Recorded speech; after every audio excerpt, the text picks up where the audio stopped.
Hello, I'm James Ezimoha. Welcome to Context. The United States and Iran are preparing to engage in renewed nuclear negotiations, with talks set to take place in Oman on Saturday.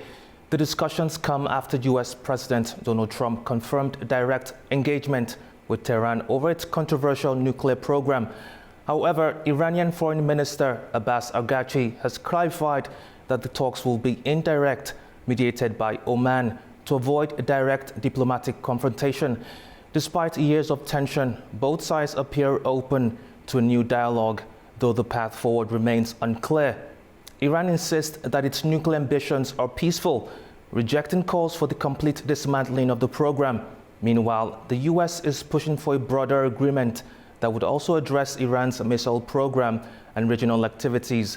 The international community is closely watching the situation, with many concerned about potential for escalation in the Middle East. As these high-stakes discussions unfold, all eyes will be on whether a breakthrough can be achieved or if tensions will continue to rise. Joining me now to discuss this is Michael Hack, a political analyst from Berlin. Thank you for joining us. Thank you for having me. What are the key differences between the US and Iran's position on the upcoming talks? Well, these are historic. It's a historic moment in time. It will be the first real talk since about 10 years, the last reunion here of these leaders and these delegations were in the year 2015. Until then, or since then, a lot has happened. A lot has happened in the Middle East. If you're looking here at a whole conflict around the Gaza Strip, if you look at Yemen currently, which is all interconnected, since the Hamas is connected with Iran, the Houthi rebels are connected with Iran. So a lot has happened there recently and in the recent years. So it will be a historic talk. And we can be, in my view, rather positive about the outcome, because the economic sanctions hit Iran extremely hard. So they are really in a position to negotiate, and the US as well. So they want to push their agenda forward, and this, let's call it power politics by Trump, seems to be successful at the moment, or there's a big chance for success of this Trump policy. Now, how will Iran's regional allies influence nuclear negotiations in this case? I mean, the allies here, they have, of course, an interest to have still a strong Iran with a strong voice. But inside Iran, due to this high inflation and the social pressure which is rising in Iran, the leadership in Tehran needs to have a close look at that. What are their real interests? And I think for them, it's really a question on how to survive in this regime. So despite that possibly the allies have a strong word with Iran that they should stay firm, I think the Iranians have a big interest in a success of these talks. Now, what are the potential consequences if these talks break down for any reason? The pressure was very high on Iran.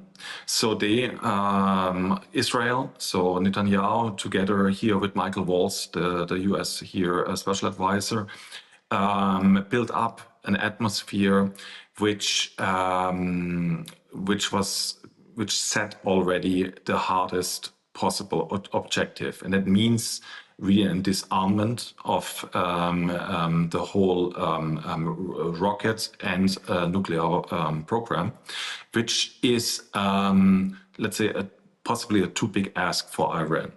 They want to negotiate with that. So the first stone which was thrown in the water by the US and accompanied by Israel was the strongest and the most extreme result. And I think both sides know that this is would be an extreme outcome. From the Iran side, as said, they want to have fewer sanctions because the economy is now really suffering. They have inside the country huge problems due to inflation and everything related around that. So we have here the options on the table, and it could be that this Trump strategy of power politics could succeed in this case. Will Oman's role as a mediator be seen as a positive influence?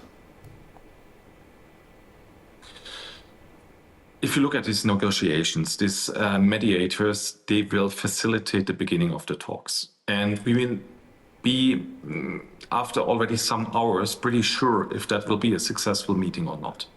So the representatives of Oman, the mediators, they will stay maybe there for 1, 2 hours, 3 hours possibly, to introduce the topic, to see where we stand, and to possibly outline the discussion which is in front of them, and then they will leave. So it's really up to these bilateral talks between the US and Iran, which could really change something. We will see this result soon, and if you see that Oman was present during the whole time, that's not a good sign.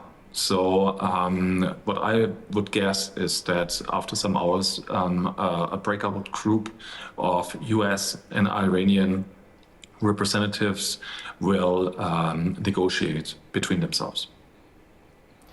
Okay, how might the outcome of these talks affect global security in a broader sense? In a good way, I hope.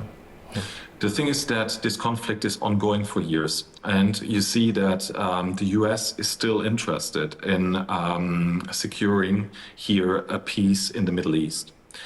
And the negotiations with Iran are key for that. So we are all reliant on here, let's say, a peaceful or at least a predictable future for this region.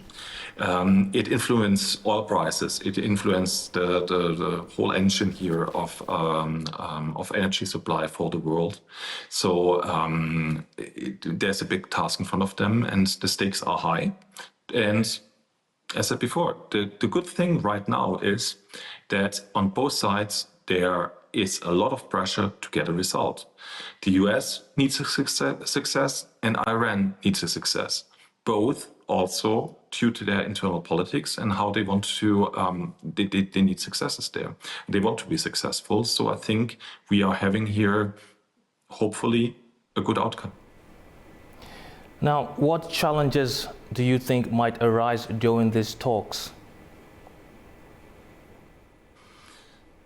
The challenges could be that the expectations are too high and the goals are too high. You see what the US/Israel proposed, what Iran has to do. And I am not sure if Iran, even if sanctions are more and more lifted, or if there's a negotiation about that, can really completely give up its nuclear program or the missile technique. So there must be a smart way how to target that. And Iran was looking now, or is looking since like 40 years for this nuclear program. So that this goes into the bin with these negotiations, we have to be realistic. This is not something which will happen. But Iran claims that it's for civilian and peaceful usage. So that could be a pathway to allow their some specific techniques which are then just leading or to a conventional use of nuclear power. We will see. That could be an outcome. Mm-hmm. On the other hand, there must be a negotiation about the support of groups outside of Iran. I think that will be also key to have there a clear signal from Iran that they want to calm their operations in other countries. Now, in your opinion, what are the key factors that could lead to either a breakthrough or failure in these talks? It is all about the perspective, what can be presented to Iran to stabilize again their regime. They are under enormous economic pressure. The inflation is extremely high due to these strong US-influenced sanctions. If there is the hope for the regime and for the negotiators, the Iranian negotiators in the room, to have here a real relief, the stakes are good that there could be a positive result of all of that. Next, what role do international allies and rivals play in influencing the outcome of these talks? This Iran, Israel, US tensions are proxy measures. So Iran is part of an alliance of countries who are opposing the Western model. So there is, of course, a strong push in order to have here a strong Iran. Mm-hmm. And it's a test for the US diplomacy and the US ambitions for to be the dominant global power, if they can be successful there or not. So it's a test for the US, how powerful they still are, and I think they are in a good position. We discussed it. The thing is that due to the economic policy and the sanctions which were introduced here, mm-hmm. there's a clear will of the Iranians to negotiate, to be back on the table. They are forced to that. And in my view, they are not interested now in an escalation or military conflict.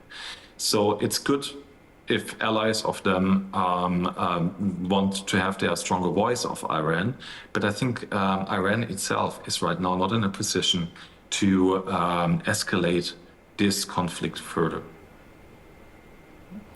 Speaking of rivals and allies, what role might Russia's and China's strategic interest play in influencing Iran's stance? It is also in that case a kind of a proxy war. Mm-hmm.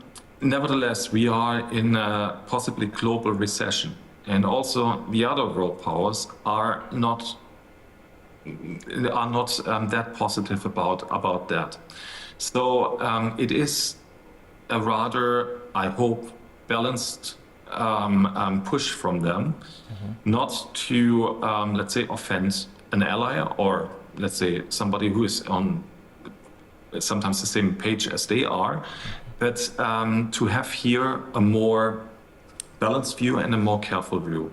It has to be measured, the response which is given by Iran, and I think also for China as a supervisor there or as Russia, they will see how far such negotiation can go, how deep the interest of the US is to have here a peace.